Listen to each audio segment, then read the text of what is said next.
You like Rocky? Yeah, I do. But I just think I liked the drama of the two flicks more. I was really invested in these characters, and this was the whole, hey, we're not going to really pay much attention to these characters. Because they're mostly one-note in this film. Yeah, they very much are. Like this is the most one-note performance you're going to get out of Stallone. Oh, yeah. I think in this whole series. Yeah, because I think he actually has more to do in the next movie, which is weird, because the next movie is just a cartoon. But yeah, it's very one note for everybody. The only one who has anything to do is Adrian, but she only has 2 scenes. So as much as she gives a performance, it's still her second performance in the movie. The rest of the time, she's just standing there looking around. So that's kind of pointless. So as much as I did enjoy the movie, I still think I enjoyed the second one more, which is surprising to me. Because I remembered the first couple times I watched this series, I liked this better than the sequel, but I flip-flopped somewhere down the line. It just kind of flipped. But the fact that we're giving these 3 films 10s, 8s, 9s... That's definitely a shock. I'm not going to put it on my favorite film series ever. No.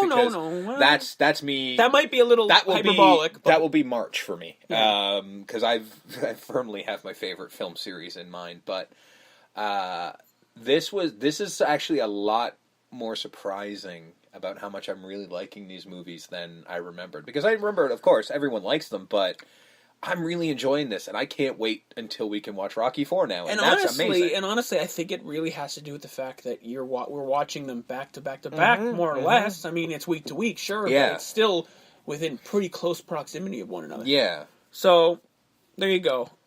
We move ahead, of course, to the cartoonishly wonderful Rocky IV, a.k.a. Rocky IV, jumping a little bit ahead into the 80s, November 21st, 1985, for Rocky's, at least in this film series that we're going to cover, his final boxing performance. I must break you.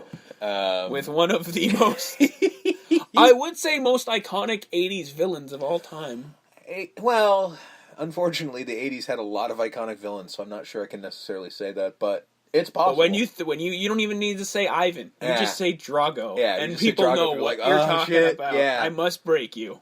It does make me want to see fucking Creed 2, though.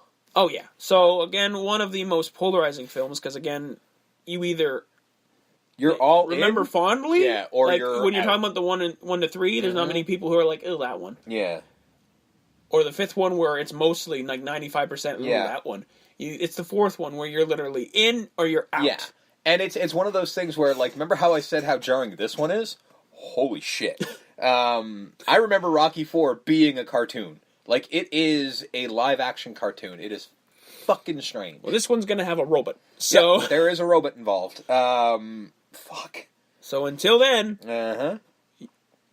You were Steve. You were Justin. And we're way back and gone. My prediction, bang.